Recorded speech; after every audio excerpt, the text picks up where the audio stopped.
直播间100万网红正面逼宫，沈卓婷、李伯晨他不爱你，趁早让位，别让大家难堪。吃瓜群众纷纷点赞，狂热支持网红追爱，让我赶紧滚蛋。我眉头一皱，大手一挥，所有直播间全部停播。网友怒骂我输不起，可下一秒大屏亮起，只见李伯晨单膝跪地，拿着钻戒，对着大屏幕深情告白：沈卓婷，我爱你，嫁给我吧。大家好，开始今天的分享之前，希望你能给人间烟火点个订阅，我将会分享更多优质的内容。风向突变，吃瓜群众分立两派，都说沈卓婷是商界女豪，看来这御夫术也是天下无敌，佩服佩服。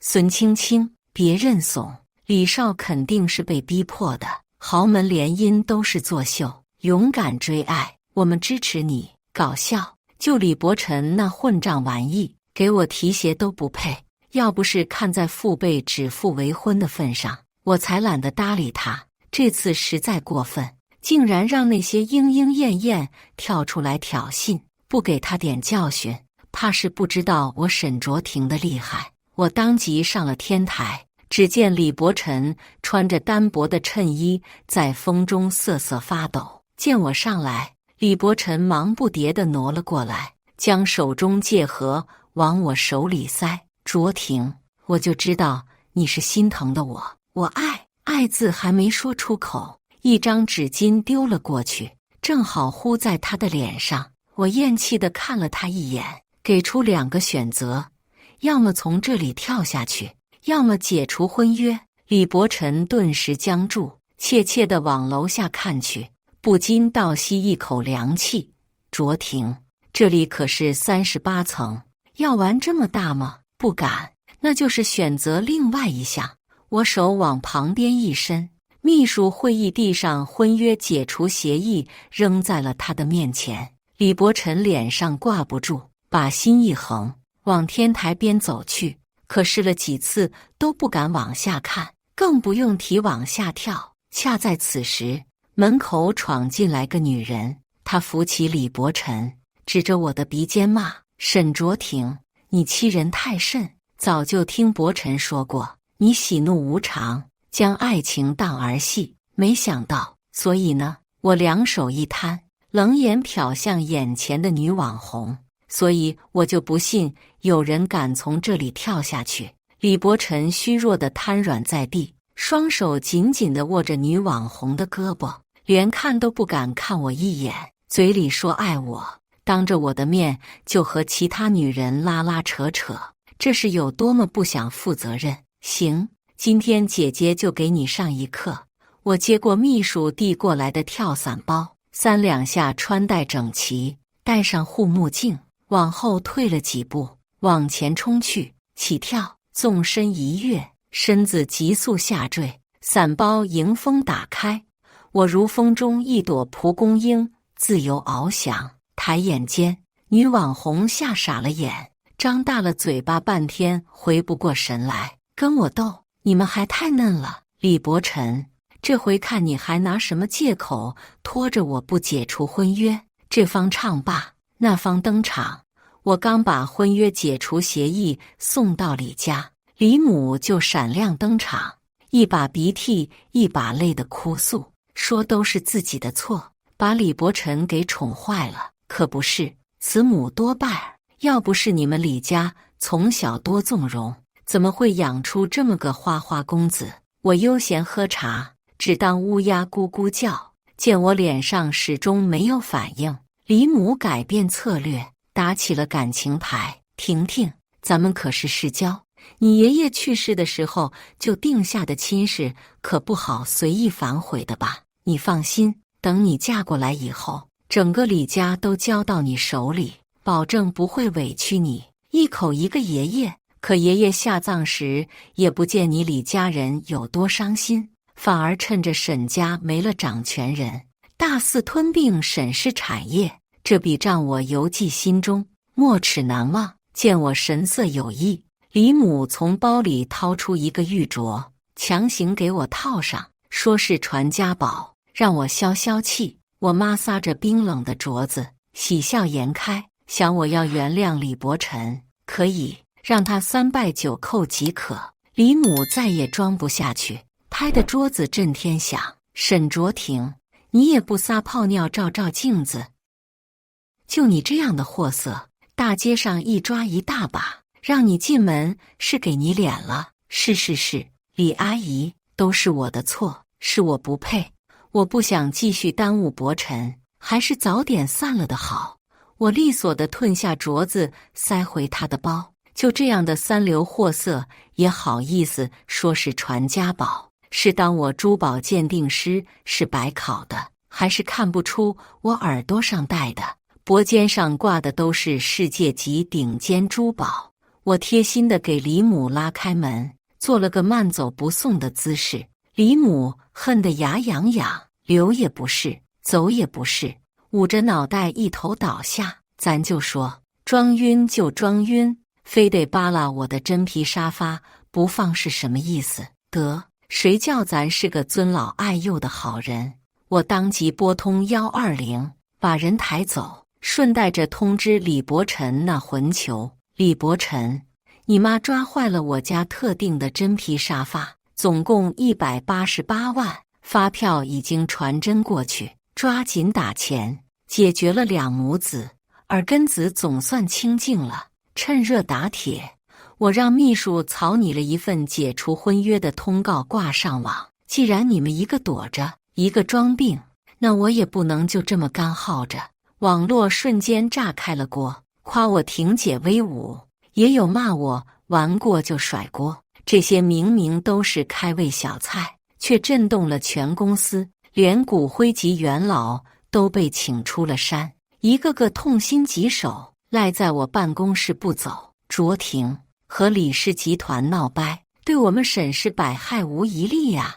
这可是沈老爷子打下来的江山，你怎么可以说悔婚就悔婚？李氏不会放过我们的。看着他们一个个吹胡子瞪眼，恨不得将我押解着给李氏磕头谢罪的模样，我真的很想打他们几耳光。平日里浑水摸鱼也就罢了，见利忘义，现在居然还敢在我面前装大义。就你们这点小心思，我还不知道？不就是怕集团承担风险，亏了他们的小金库吗？我脸上带笑，告诉他们，集团运作不会因为一个婚约就垮了。话音刚落，秘书神色有异地跑了进来，一看到众大神都在，不敢开口。我微微瞥了一眼，他这才小心开口：李氏将所有投资业务都撤回了，沈氏股价暴跌。众元老顿时不淡定了，急得直跺脚，骂我一个黄毛丫头就是守不住江山。甚至有人当场拽着我的手，想拉我去李氏赔罪。柳眉一皱，随手一挣脱，对方居然倒地，说我故意推他。屋内所有人气不打一处来，要求撤股。好，等的就是你们这句话。秘书麻利地将早就准备好的弃股协议摆在了他们面前。元老签完字，拍拍屁股走人。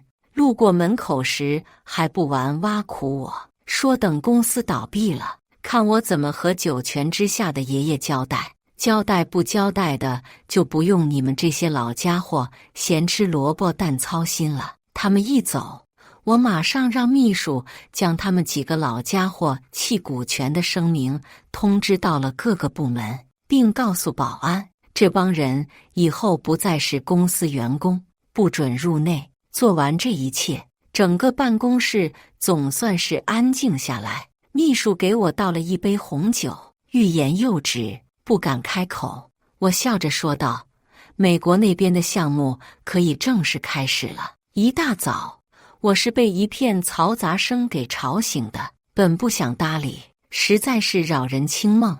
刚打开门，一片闪光灯亮瞎人眼。请问沈总，沈氏集团股票一夜之间暴涨，是有什么神秘资金入股吗？沈总，人人都说您和李氏解除婚约后，李氏就撤资了。你有担心过集团会因此受连累吗？一句话直接让我肾上腺素飙升，我一把夺过话筒，大声回怼：请问记者先生，你觉得豪门联姻就是奠定集团的万能钥匙，还是觉得我们沈氏没了李氏就是个废物公司？一句话呛得对方羞红了脸，但他依然不肯罢休，嘀咕着说：既然如此，当初又何必答应？说到这里，我完全可以不回答，但我还是认真回答：请问指腹为婚的婚约，本人当场能表态吗？全场一片哄笑。这一战属实打得不容易，但我从不后悔破釜沉舟的决定。这么多年来，李氏已侵蚀沈氏许久，如果再不出手，爷爷打下的江山怕是真的要毁了。所以趁着解除婚约的风波，趁着对方做看我笑话的机会，我出手了。一出手就打了个漂亮的翻身仗，挺好。看着秘书传来的视频，那几个老家伙哭着喊着要见我的狗样，我真是解气。他们内外勾结李氏，侵占公司利益，我早就想收拾他们了。要不是看在他们帮衬过爷爷的份上，我肯定让他们把牢底坐穿。就在我准备好好歇一口气的时候，李伯臣找上了门。沈卓婷，你到底什么意思？当初不是说好的，你帮我解决外面的女人，我帮你稳定公司，现在你这是过河拆桥。是，没错，从来都没有感情，一直都是交易。李伯臣这个花花公子怎么甘心被婚姻束缚？所以在我羽翼未丰的时候，我答应他做个乖乖的女朋友，对于他在外面的烂事也不闻不问，但我会帮他善后，处理各种妄图纠缠他的女人，而他则装作痴情无辜的好男人，时不时上演只爱我一人的戏码，一个愿打一个愿挨，天经地义。但你知不知道，你真的是个很烂的男人，玩完就逃，剩下一堆烂摊子让我处理。不好意思，现在我已经不需要你了，所以也没有必要帮你解决你的麻烦。我甩出一堆女人的资料在他面前，他狐疑地捡起，挠着头努力回想。我好心提醒，这些都是被你伤害过的女人，如果我告诉他们你从头到尾都没有爱过他们，你的无奈和身不由己都是假的，不知道会不会被众多姐妹手撕。李伯臣恼羞成怒，扬起巴掌就想打我，却被我一把挡了回去。我霸气地告诉他，见好就收，现在的结局对谁都是最好的。他夹着尾巴灰溜溜地离开，打开门时从嘴里挤出一句：沈卓婷，别高兴得太早，你给我等着。当然，随时奉陪。舒坦了1个多月，总算把整个沈氏内部清理了干净。李氏那边出乎意料的没什么动静，但我想，以李伯臣那家伙死要面子的个性，肯定不甘心被我这么摆了一道。果然，公司不知道从哪里传的谣言，说我性取向有问题。所有的男员工看到我时，那小眼神满是惋惜，而女员工则避之而不及。就连扫地大妈看到我都躲得远远的。本来身正不怕影子斜，我也不怕被人说。但是那天来了一个大客户，本来谈得好好的，一见到我就变了口风，说话阴阳怪气，说什么牝鸡司晨也就罢了，居然还是个怪胎。我真是开了眼了，这都什么年代了，居然戴着有色眼镜看人。我当即就开骂，我说我性取向如何，是我自己的事，是影响公司业务了，还是影响你赚大钱了？对方也不甘示弱，说和我这样的做生意就是影响了企业形象，不上台面。得，人身攻击还没完没了了。我二话没说，将他请了出去，并告诉他我的公司以后不欢迎他。这是完了之后，后面发生的事情更加离谱。谣传我之所以不结婚，是因为舍不得骄阳的数十朵玫瑰，还有徒有真相，是我和姐妹的照片。我是真的不明白，再普通不过的姐妹聚会，怎么在他们嘴里出来就变成混乱的聚会了？天煞的嘴，不用秘书说，我也知道是谁搞的鬼。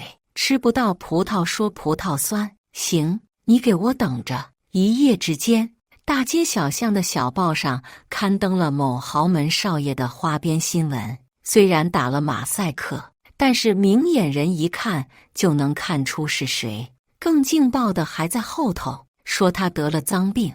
也不得不说，传媒人的领悟能力，给他一个角，他都能给你想象出整片天空来。连续听了数十通电话后，我终于按了免提。沈卓婷，你竟然敢污蔑我！这一次我非让你吃不了兜着走！啪嗒一声，电话挂断。我不禁皱眉，李伯臣，你长不长脑子？哪有开战前还特意和敌人打招呼的？所以注定这一次你还是我的手下败将。不多时，我就收到法院传票，李伯臣将我告上了法庭。秘书本想替我摆平，但被我拒绝了。我说这一次我亲自动手，因为我想看李伯臣死鱼脸的那一刻。还未开庭，整个京海就传遍了我和李伯臣的新闻，说什么的都有。有说豪门连不成姻就撕破脸，吃相太难看；也有的说男女搞不定都是偷吃的人，互相指责。我不禁有点郁闷，怎么就没人站我这边，支持我声讨渣男呢？在李伯臣的强烈要求下，法院很快开庭。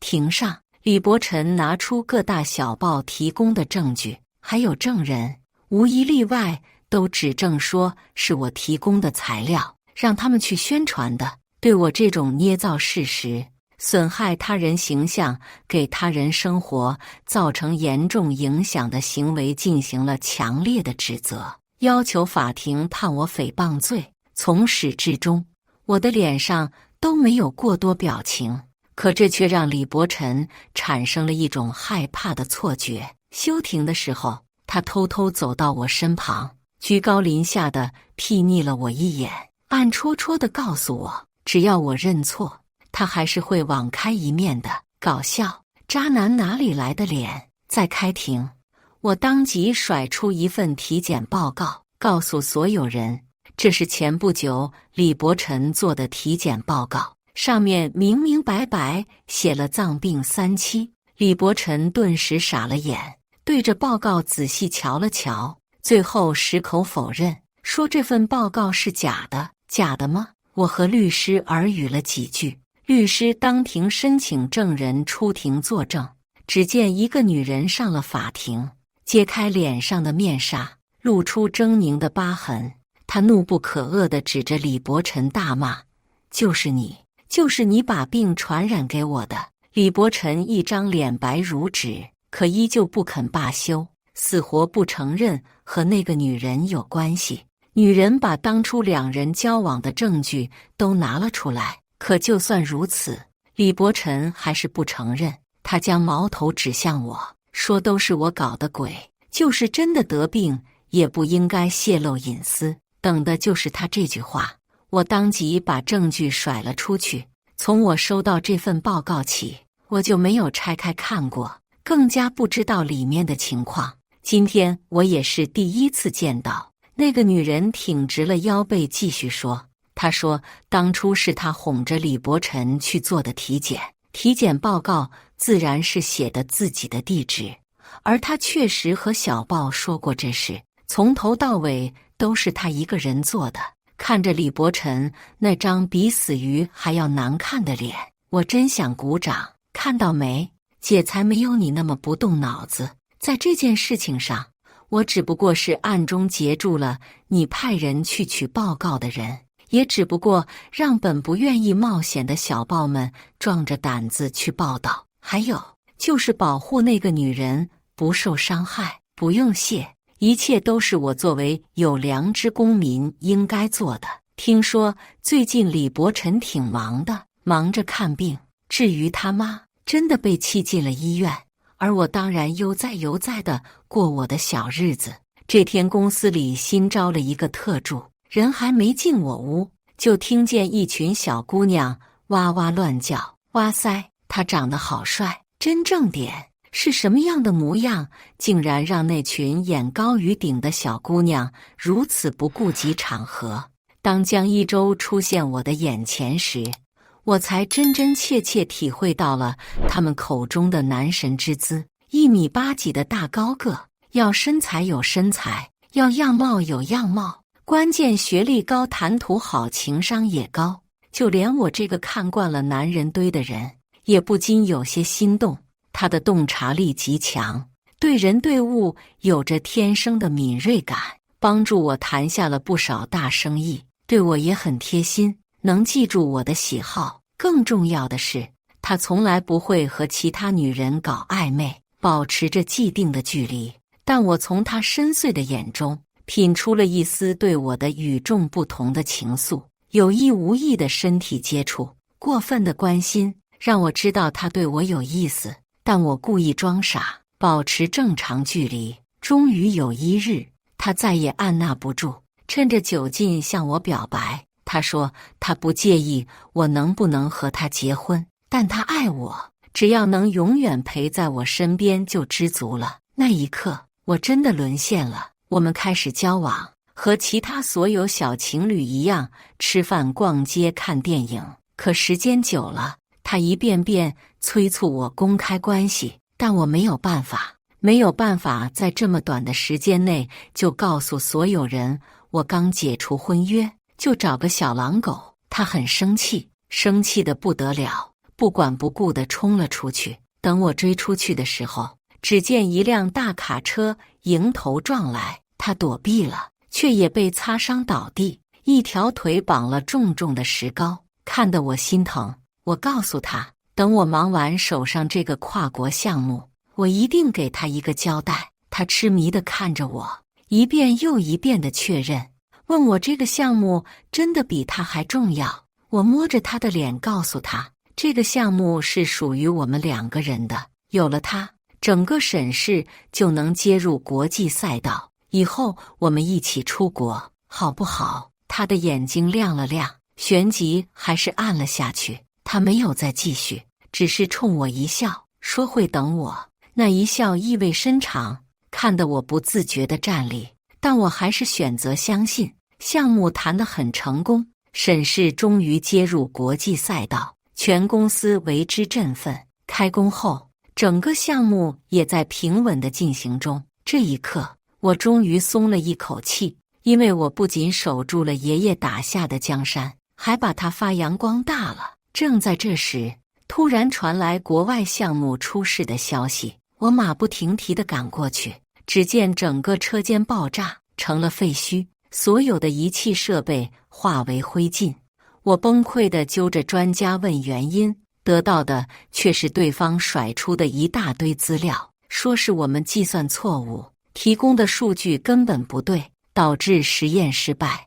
我不可置信地看着资料，找来秘书重新核对，但证实专家说的一切都是对的时候，我颓然地倒在了地上，晕了过去。再睁眼，我已经躺在了病房里，门口是秘书不停接电话的身影。我艰难地想起床，却被按回了床。医生说我太虚弱，不宜挪动，我只能让秘书进来。秘书看到我时，脸上强行挤出一抹笑，让我安心养病。我苦笑着摇摇头，说你骗人的样子太假了，下次不要了。秘书没有办法，只能1510地汇报情况。不出所料，这一次是我们整个沈氏创立以来最大的灾难。我们不仅将面临巨大损失，还要赔偿巨额赔偿金，一通算下来，整个沈氏面临破产。不等我想出对策，国内就传来我卷款脱逃的消息，多家分公司闭门歇业，就连总公司也不能幸免，每天都要面对讨说法的人。我再也躺不下去，拔下针管回了国，召集媒体公开告诉大家，就算是破产，也不会误了大家的工资。此时，大楼里已经没剩下什么人了，我独自一个人待在办公室，满心凄凉。突然，一个人影闪了进来，拉开椅子，大辣辣坐了下去。好久不见啊，未婚妻。来人正是李伯臣。怎么样，看到我是不是很惊喜，很意外？是你，都是你设计陷害我的，对不对？别激动嘛，礼尚往来。况且当年要不是李氏的支持，沈氏早就完蛋了。今天我就是做好事，收购沈氏，替你解忧。李伯臣一改往日颓丧之气，唾沫星子横飞，将我从头数落了个遍。什么早就看不惯我一个女人骑在他头上耀武扬威，什么给我点脸就开染坊，讥讽和嘲笑扑面而来。他说从小就不喜欢我，不喜欢我，事事压他一头，什么都比他优秀。他说早就看我不顺眼了，本来娶我当个摆设，打算婚后好好驯化我，可我这么不识相，破坏了他的计划。他越说越激动，恨得牙痒痒。他一抬腿，一只脚高高的抬起，放在桌子上。他说让我像狗一样爬过去，或许会考虑多给点遣散费。我冷冷地看着眼前的男人，说他是畜生，都是抬举他了。我一步一步地靠近，他的脸上是难掩的兴奋。我缓缓弯下腰，他吹着口哨，等着我卑躬屈膝。下一秒，我猛然起身，用力地踹他，痛苦地蜷缩着身子跪了下去，就像一条赖皮狗跪在了我面前。我一把薅住他的头发，让他不得已地抬起头。你，沈卓婷，告诉你，你别乱来。乱来吗？呵呵，你这样的人渣不值得。我打了个响指，一群保镖冲了进来，架起李伯臣退到一旁。李伯臣还没有意识到不对劲，嘴里就骂骂咧咧地警告我别乱来，否则就让我死得很难看。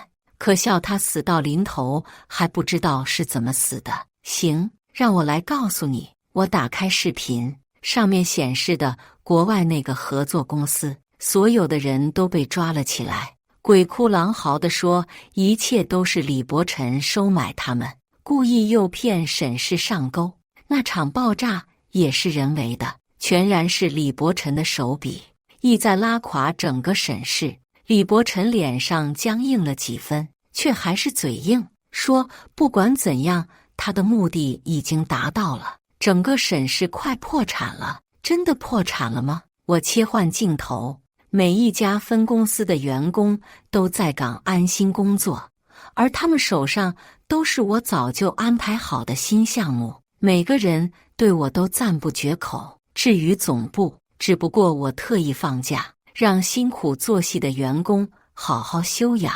李伯臣，你当真以为我能将沈氏经营这么久，脑袋里装的都是草吗？这一刻，他自己跪了下去，不可置信地看着我，嚎叫：沈卓婷，你就是个魔鬼，和你们这样的魔鬼交涉，我又怎能心慈手软？下一个我会对付谁？你猜到了吗？等我回到公寓时，江一舟收拾好了行李，打算出门。见我突然回来，他显得很意外，但还是强装镇定地来牵我的手。他捋了捋我额前的碎发，深情地注视着我。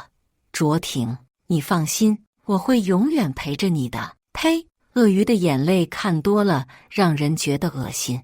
我冷漠地摔开他的手，拉开他的包裹，抖落着里面的衣物，反问他怎么只准备了他的衣服。他尴尬地回答说走得急，不知道我喜欢哪些衣服，不如再买。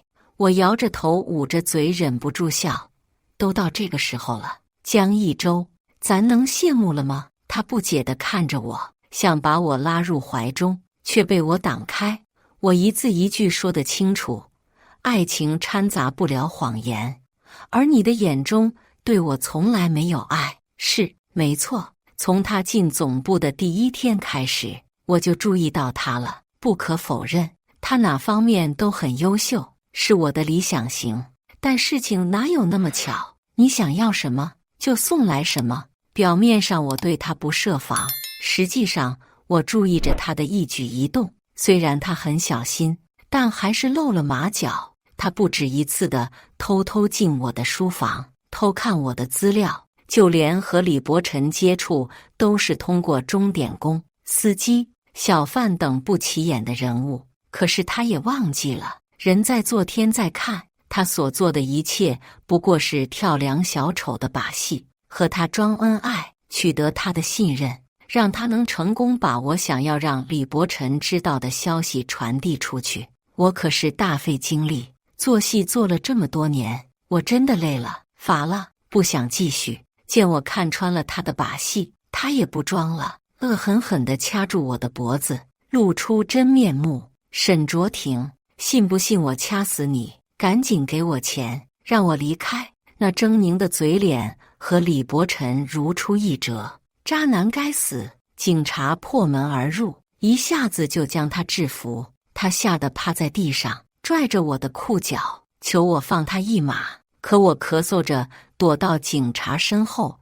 警察同志，他不仅盗窃公司机密，现在还想杀我。你们一定不要放过坏人。前脚我刚从警察局出来，后脚李母就出现了。他疯狂地朝我扑来，我一个闪身，他就甩了个狗啃泥。他如泼妇般撒泼打滚，骂我没良心，又搬出爷爷教训我。听到这里，我再也忍不住，我告诉他，要不是当初他们李家趁着沈氏资金链出问题落井下石，爷爷怎么会一病不起？我还告诉他，当初爷爷早就知道了他们的阴谋，可是气急攻心，无法报仇。今天我作为他的孙女，韬光养晦了这么多年，终于大仇得报。李母泪眼巴巴地看着我，终于意识到了所有的一切都是我的阴谋。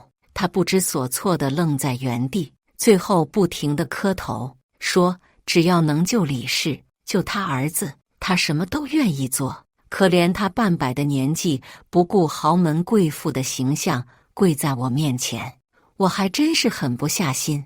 我当即叫来警察同志，让他们帮忙送医院。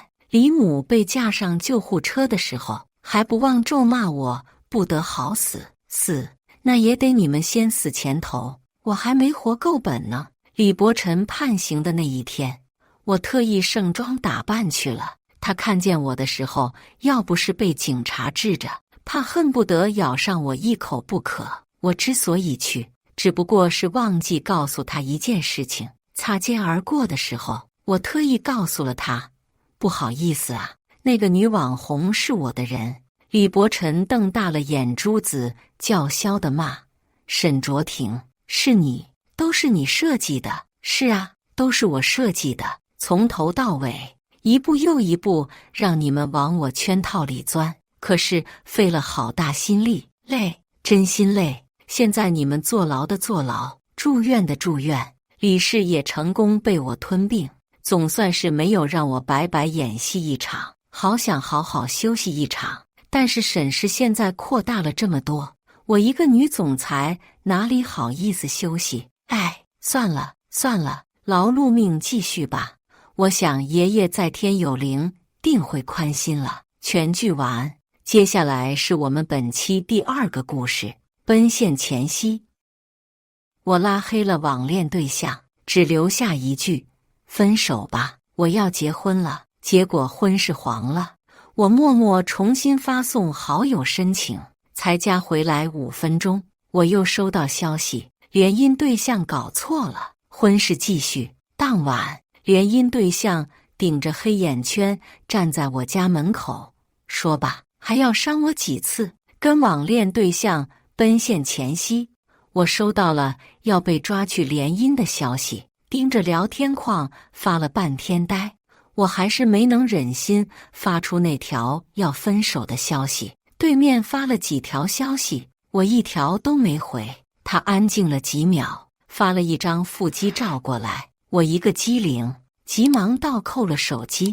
消息提醒不断蹦出来：“宝，你今天很忙吗？手机坏了吗？有没有看到我刚才发的那张照片？” Hello， 我抠着手机边缘，一咬牙给他发了条信息：“分手吧，我要结婚了。”对面秒回，我秉着长痛不如短痛的原则，直接删除了好友。他又给我发了几条验证信息，统统被我点了拒绝。反正不会有结果，我不能耽误他。删除好友后，我每天都会盯着他发给我的最后一张照片发呆，有种怅然若失的感觉。可惜了，若不是因为要被抓去联姻，没准儿还能现场观摩一下。我叹了口气，关掉相册，转而开始浏览联姻对象的资料。越看，我的眉头皱得越紧。这个沈家少爷长相自然没话说，但他竟然有白月光。不仅如此，他跟白月光爱情故事有几十个版本，平均每3天就要出现一个新版本。在这之前，我们家竟然半点风声都没听到过。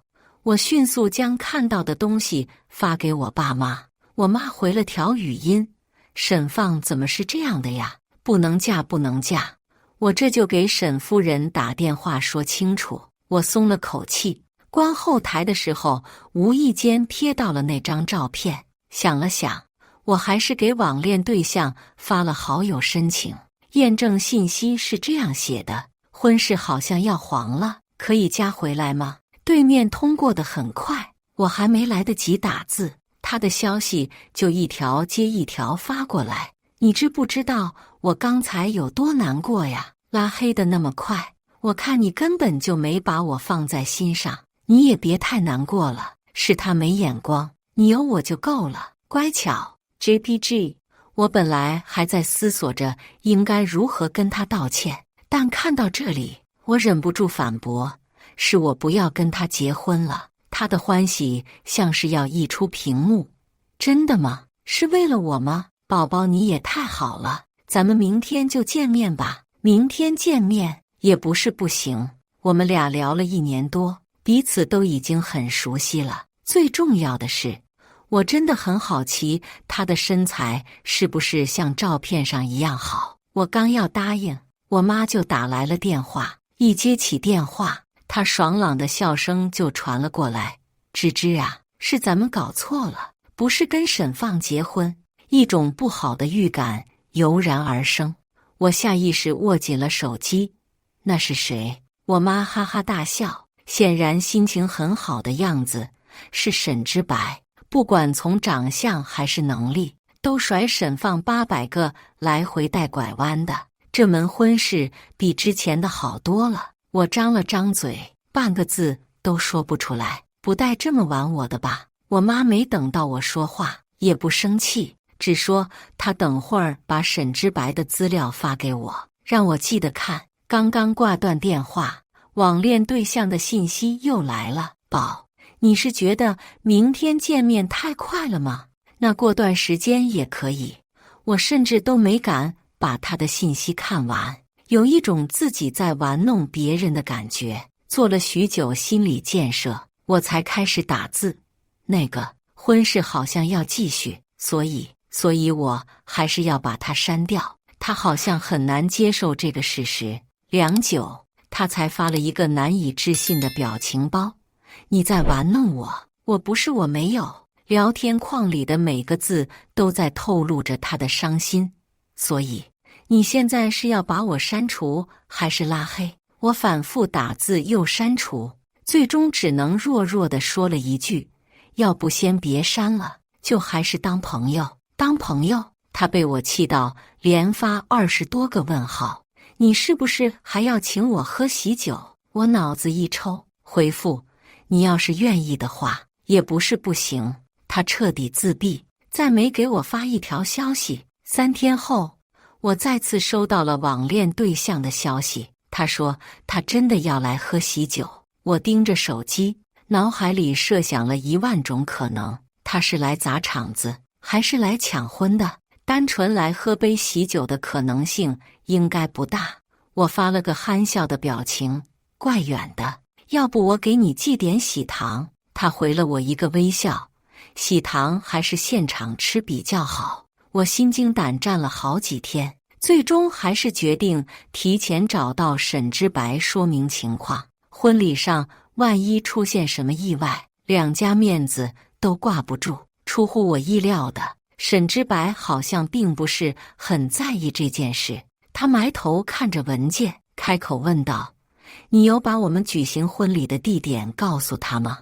听到沈之白的声音，我有一瞬间的愣神。声音是真的有些像我的网恋对象，但网恋对象时常会说一些腻歪的情话，而沈之白看上去就一副生人勿近的模样。这么一对比，就又觉得不像了。迟迟没等到我的回答，沈之白抬起头来，我急忙道：“没有，但这种事情稍微打听一下，应该都能知道吧？”看我还是忧心忡忡的模样，沈之白轻笑：“别担心，他可能只是开个玩笑。”我拧眉：“是我想太多吗？”总觉得沈之白跟网恋对象的笑声也很像，鬼使神差的。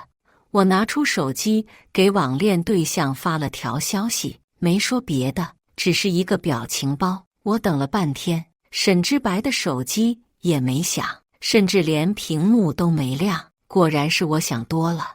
我刚准备起身离开，又想起一件事来，那我要把好友删掉吗？不知是不是我的错觉，沈之白的脸色好像黑了一瞬。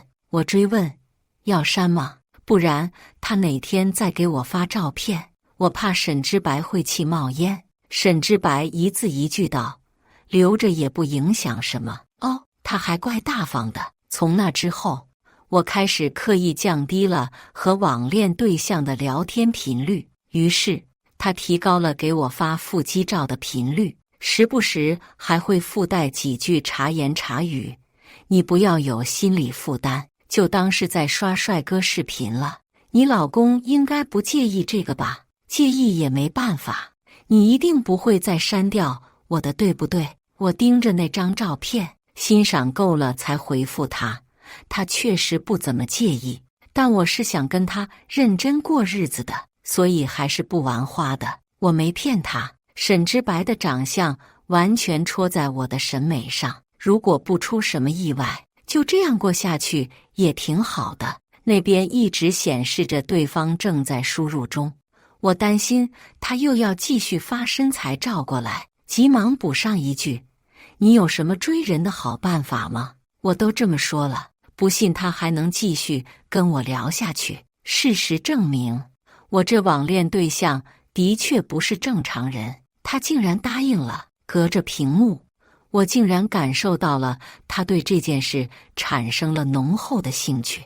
帮你追你老公也不是不行，你确定都会听我的吗？我瞳孔地震，他到底哪根筋搭错了？他见我不回复，又发了消息来：“你刚刚不会是想让我拒绝你，然后把我给删掉吧？”我还真是这么想的，但我不能说。当然不是了，我只是在想应该什么时候开始，反正我肯定不会照做的，不然我跟沈之白明天就得去办离婚。他满意了，就婚礼结束开始吧。你放心，我很擅长追人的。我看着聊天界面，叹了口气，天爷哦，这场闹剧什么时候可以结束？婚礼结束的当天晚上，他准时准点给我发来了消息：“你可以向他透露一些你的爱好。”然后顺势套出他的爱好。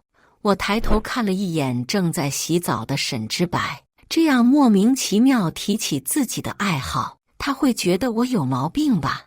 我等了半个小时才回复，内容是我精心编好的故事，效果很好，距离一下子就拉近了。那边回得很快：“你真的跟他说了？”我有些心虚。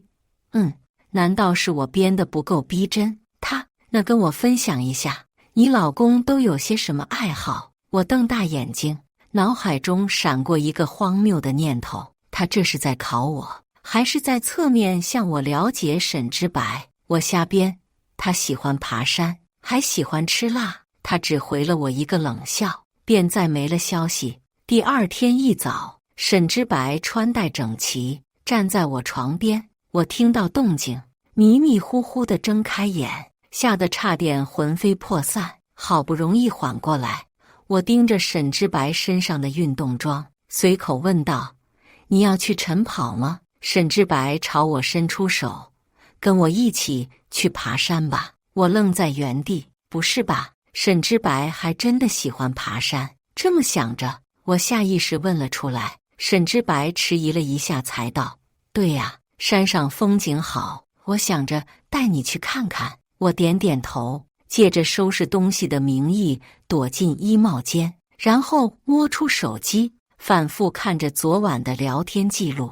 我刚随口跟他胡诌了沈之白爱吃辣爱爬山，沈之白转头就实践了。如果这都不是一个人，那我完全可以凭借着歪打正着的能力去买彩票了。但我想不通，陆之白为什么不告诉我，一直跟我网恋的人就是他。为了搞明白这一点，我给网恋对象发了条信息：我老公喊我去爬山，我需要做什么才能增进感情啊？发完这句，我趴在衣帽间的门上，悄悄观察着外面的沈之白。只见他看到消息后，脸上的笑容压都压不住，在房间里转了好几圈，好不容易冷静些，他开始打字。在我的角度，只能看见他的手指敲打着手机屏幕。5分钟过去，我还是没收到他的回复。于是我忍不住发消息催促他：急，我们马上要出发了。沈之白这次回得很快，其实也不用刻意做什么，顺其自然就好。我轻笑，顺其自然，分明是他临时想不出什么好办法。我还在想着应该再发点什么逗逗沈之白，就听到沈之白的声音传来：“你收拾好了吗？我们该出发了。”我深呼吸了下，才收起手机，打开门走了出去。沈之白的目光在我身上停留了几秒，衣服挺好看的，我特地选的情侣装，能不好看吗？沈之白轻轻碰了一下我的手，我抬眼看他：“怎么了？”沈之白没说话，又状似无意地碰了下我的手。他的小动作实在太过明显，所以我只是愣了2秒，就牵住他的手。沈之白勾了勾唇角，在触及到我的视线时，又不自然地转过头去。小样，我看着他脸上怎么也压不住的笑容，忍不住道：“沈之白，你下次想牵手或者别的什么都可以直接说的，不然万一我有哪一次没能看出他的小动作，他非得郁闷死。”沈之白点点头：“好的。”跟沈之白一起爬山才半小时，我就已经呼哧带喘地拽住了他的衣角。沈之白脚下的风停了，扭头看我：“你累了吗？”“我不是累了，我是快要累死了。”沈之白仔细观察了我几秒，试探地开口：“那我们休息一会儿。”我该死的好胜心作祟，竟然跟他嘴硬：“没有啊，我根本不累，就是担心你累了。”沈之白握住我的手，开始蹭往前走，走到最后，我死死抓着身边的栏杆，半步也不肯动。沈之白眸子带笑，就站在那里看着我，我只好认输：“你去吧，到山顶拍个照，就算我也爬上去了。”沈之白站着没动，好半天才道：“你要练练体力了。”说罢，他继续往前走，只是这次的步伐明显迟缓了许多。我看着他的背影，想了想，摸出手机给网恋对象发消息：“我不想追他了，他真的很过分。”还没退出聊天界面，他的消息就一条接一条的发了过来：“怎么了？吵架了？你这才追第1天，别轻易放弃啊！要不你给我说说是因为什么，我帮你出主意，肯定让他给你主动道歉。”我往山上看了看，低头打字，就突然发现好像不是我喜欢的类型。我刚刚爬山都爬不动了，结果就嘴硬了一下子，他就立马带着我继续爬，根本不会透过现象看本质。说这话的时候，我多少有些心虚，但一想到这都是为了让沈之白掉马甲，我又没有心理负担了。过了好久，沈之白才回复我觉得你们两个之间缺少沟通。你不是说你们是闪婚吗？你应该多让他了解你一点。我来了兴致，怎么了解？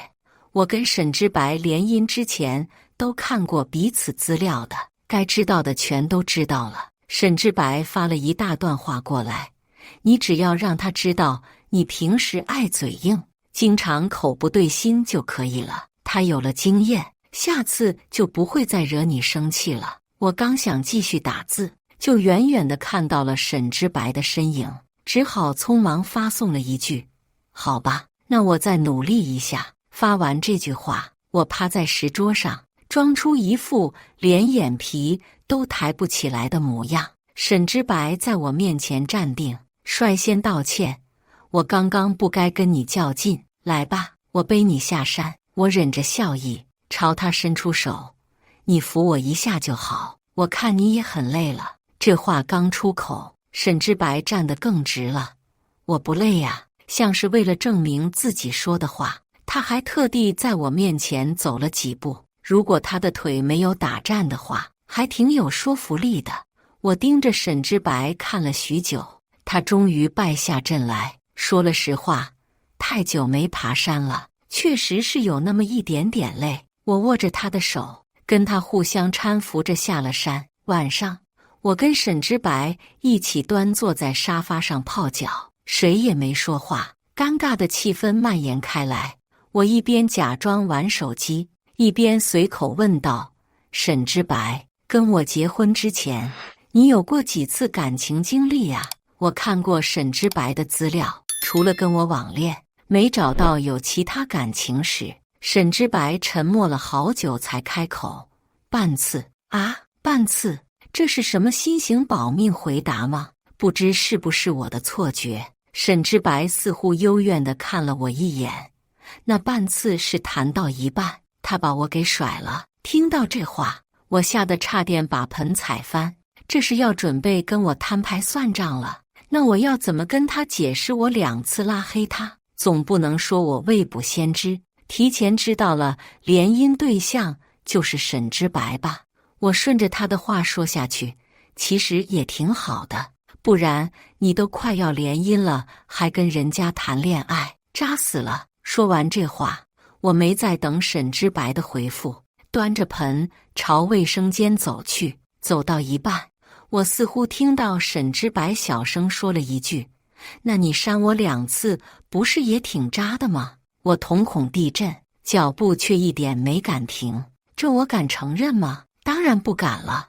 我好几天没给沈之白发消息，想着就挑个合适的机会坦白算了。谁知他完全不给我机会，每天都发上百条信息关心我的追人进程。我嫌他的消息影响我打游戏，随便编了几段最近的追人心得后，又开了免打扰，世界都安静了下来。过了半小时，我看到沈之白在门口来来回回地走，偶尔抬头和我的视线对上，又装作什么都没有发生的样子，别过脸去。如此反复几次，我忍不住出声：你有事儿吗？沈之白看了眼我的手机，纠结了2分钟，还是开口了：我是想过来看看网络有没有问题，刚给你发消息，你一直没回。我退出游戏，关掉免打扰，手机提示音不断响起。在沈之白网恋版的众多消息轰炸里，我好不容易扒拉出沈之白发的那一条消息。他说：你现在可以到楼下来吗？沈之白伸长脖子，试图看到他发的信息，一边看还一边提醒我：发那么多信息肯定是有什么重要的事，要不你先回一下。我地铁老人问号脸，他是网恋上瘾吗？都到这时候了，还要誓死捍卫自己的马甲。我将手机扣倒，故意道：“就是我以前那个网恋对象发的消息，我觉得还是跟他断掉吧，消息就不回了，千万别。”沈之白脱口而出，却又在看到我奇怪的神色时反应过来，这样突然删掉人家也不好，我觉得你还是慢慢来吧。我愣住，你真不介意？沈之白的脑子是有什么问题吗？哪有人自己绿自己的？沈之白迟疑道：“应该介意吧？”我没回消息，沈之白就一直坐在旁边，眼巴巴地瞅着我。我实在受不了了，开口道：“沈之白，你有什么话可以当面跟我说的？信息发来发去，怪费电的。”沈之白立即摇摇头：“我没事啊。”我气得牙痒痒。沈之白在网上像个话痨，现实中怎么就八棍子打不出一个闷屁呢？我也没听说过他是个社恐啊。我又问了一遍，沈之白还是坚持自己没有话要说。于是我等他下楼后，转头就给网恋版的沈之白发了信息：“我打算离婚了。”那边秒回。想到沈之白那欲言又止的模样，我噼里啪啦的打字。我觉得没有感情基础的婚姻确实难以坚持下去。他对我总是有好多秘密。沈之白网恋版哪里有秘密了？这句话刚发出就被他撤回。他编辑了一番，换成了另一句话：“有自己的小秘密也挺正常的。你不是也有事情没告诉他吗？”我可没有秘密。结婚之前我就告诉沈之白，我有个网恋对象了。若非要说有什么事情瞒着他的话，那大概就是我没告诉他。他早在结婚第2天就已经掉马了。我绕开这个话题，随便找了个借口。其实还有个原因，我觉得他衣品有点差，不是我喜欢的类型。没等沈之白回复，我继续道：“不过也不重要了，咱俩明天见个面吧。”我就想看看沈之白到底会不会答应。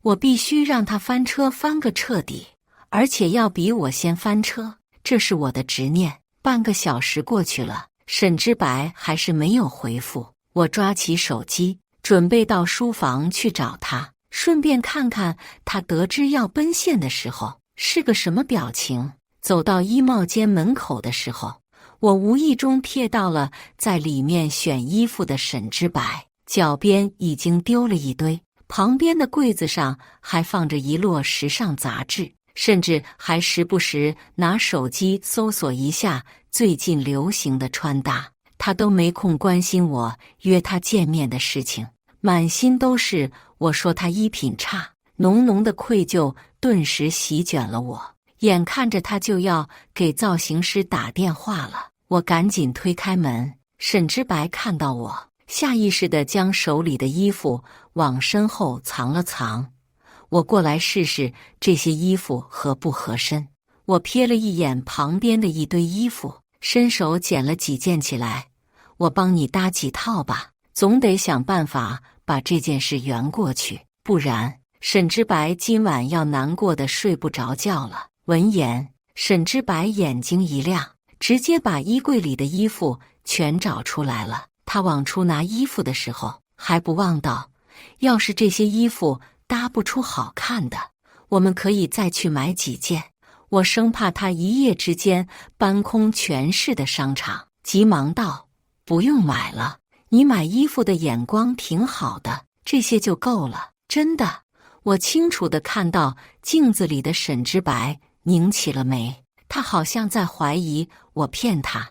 我不知道该怎么解释，只好埋头帮沈之白搭衣服。我干活的时候，他就站在旁边，把地上的衣服一件件捡起来，时不时递一件给我看。一旦发现我对这件衣服满意，他就笑得像是中了彩票。发现我不喜欢这件衣服，他就立即丢得老远。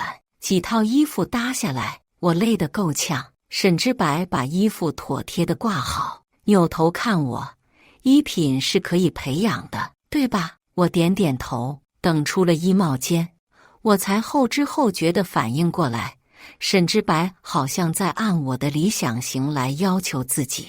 我跟网恋对象说我老公喜欢爬山，他就立即去爬。我说他衣品不好，他就在衣帽间待好几个小时搭衣服。既然这么在乎我的想法，干嘛不跟我坦白呢？带着满腹疑问，我又给沈之白发了条信息，约他明天奔现，地址就在沈之白公司楼下的咖啡厅。他找了好多借口，就是没有半点要跟我见面的意思。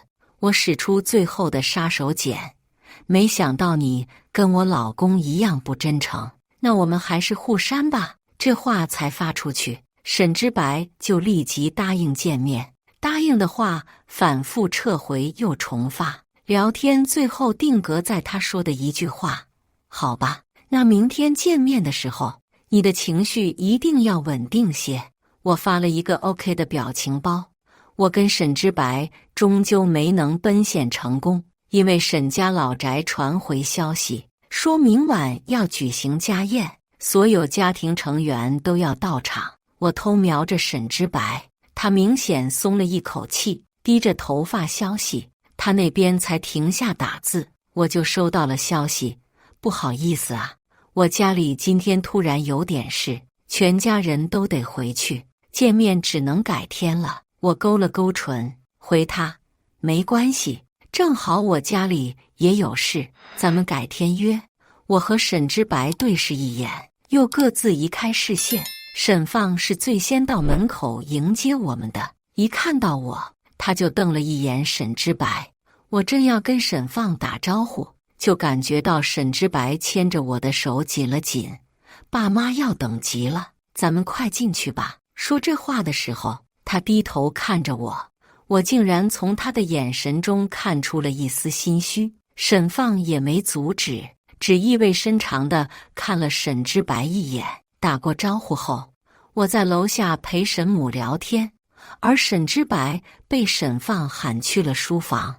我满脑子都在好奇沈之白心虚的模样，忍不住抬头看了两眼书房的方向。沈母拍了拍我的手，瞧我这记性，忘了你还没好好逛过家里呢，趁着上去喊他们吃饭，正好四处看看。我点点头，一上楼就听到沈放在打趣沈之白：你们俩结婚都这么长时间了，这马甲不会还捂着没脱呢吧？沈之白没吭声。沈放又继续道：哥，你真得补偿我，为了不让爸妈怀疑你突然接受联姻的目的，我连夜找人编了几百个我跟白月光的爱情故事，你说我容易吗？白月光的故事是假的。沈之白说话的声音有些小，我悄悄靠近了2步，总算听清了。他说：芝芝好多话都只跟网恋时候的我说，我要是脱了马甲，他不就不跟我说话了吗？沈放沉默了好久，隔着门板，我都能想象到他此刻翻白眼的模样。就在我失去耐心的时候，沈放再次开口：那你俩就打算一直这么网恋下去？也不是。沈之白停顿了一下，但我不知道怎么说呀。他前2天还发消息说想跟我离婚，我现在坦白，他不是更不理我了吗？我偷笑，沈之白竟然全当真了，怪好玩的。我刚想继续听，就见沈放一把拉开了门。我觉得你们俩沟通去吧，不行的话，一人给个手机，打字坦白。说完这话，他都没等我和沈之白开口，直接下楼去了，只留下我跟沈之白大眼瞪小眼。我脑子飞速运转，思考着是应该就此跟沈之白把话说开，还是应该假装什么都没听见，让沈之白继续保护他早已经脱得精光的马甲。沈之白张了张嘴：我正在思考。听到他出声，脑子一抽，直接转身就走。楼梯下到一半，我已经下定了决心，先好好把这顿饭吃完，然后回家再跟沈之白好好聊聊。谁知道这个傻子见我扭头就走，以为我生气了，亦步亦趋地跟在我身后。我是坐也不是，站也不是，一顿饭的功夫，他只顾着偷偷看我的神色，好几次咬到空筷子。我生怕回家的时候一直看着沈之白这张脸会忍不住笑场，一出门就跟他说我要打车自己走。他拉住我的手，小心翼翼地问：你要去哪里？我起了逗他的心思，故意拉下脸，离家出走。沈之白在看到我的轿车目的地是机场后，一下子就急了，拉着我的手就是不松开。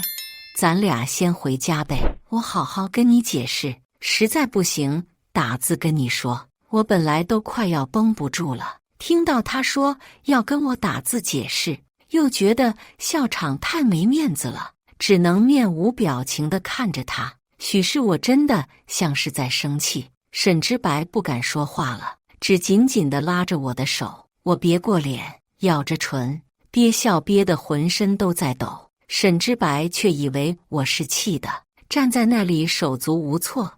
我一开始的时候不知道要跟我结婚的就是你，当时我就拒绝了，但你突然说要结婚，时间什么的都对上了，然后你又拉黑了我2次，我就想着先别说了，到时候吓你一下。说到这里，他停下来，观察了一下我的神色，又要继续说。结果就在这个时候，我叫的车来了，他想继续说，又不敢说。我想继续听，又不能浪费我叫的车。思索了3秒，我上车，沈之白紧跟着坐在我身边。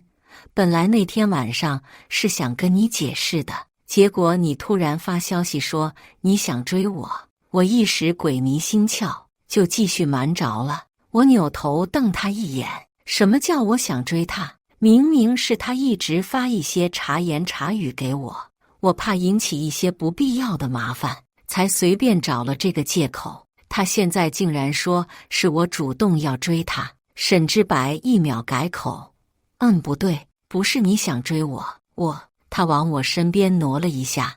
还有你说我喜欢爬山什么的，我以为那是你理想型，就想着趁这个机会套套话。本来爬山回来就要坦白了，结果你又说不喜欢我，我忍不住纠正他。那次我是说你渣。沈之白见我理他，冲我笑了一下，又问我还要不要继续听。我扭过头看着窗外的景色，没有正面回答他。沈之白叹了口气，还有我发了几百条消息你不回我那次，我上楼找你也是想坦白的，但你说想跟我离婚，还说我衣品差。他声音渐渐小了下去。我当时忙着搭衣服去了，就把坦白的事给忘了。司机师傅时不时透过镜子看一眼我跟沈之白，反复看了好几次。他终于忍不住出声了，我打断一下哈，是不是在马路对面那家烤肉店停下？沈之白脱口而出，师傅你搞错了，我们要去机场。我默默捂住脸，避开沈之白的目光。对，就在烤肉店停。沈之白定定地看了我几秒，突然拿出手机开始看导航。我抬头望天，扭头看树，就是不肯看他。沈之白发现我没有真的要离家出走后，顿时笑了起来，就连跟着我进烤肉店的时候都是满脸笑意。我甚至听到身后有人小声说了一句，一起吃个烤肉都能笑成这样，一看就是个恋爱脑。我不动声色地离沈之白远了点。沈之白一边帮我烤肉，一边嘟囔道，不早说你要来吃烤肉，我还以为你真要离家出走，吓死我了。我只不过是因为晚饭没吃饱而已。沈之白很识趣地撇开话题，你以后要是对我有哪里不满意，就还跟以前一样发信息给我，我肯定用最快的速度改正。他这是打算继续网恋吗？送上门来的机会，我自然不会不要，当即就摸出手机给沈之白发信息。真无语，感觉我老公查里查气的。晚饭的时候就一直小心翼翼地看我，害我饭都没吃饱。本来只是打算出门吃个烤肉，他非说我要离家出走，害我都收不了场了。反正我今晚肯定不会跟他睡一张床的。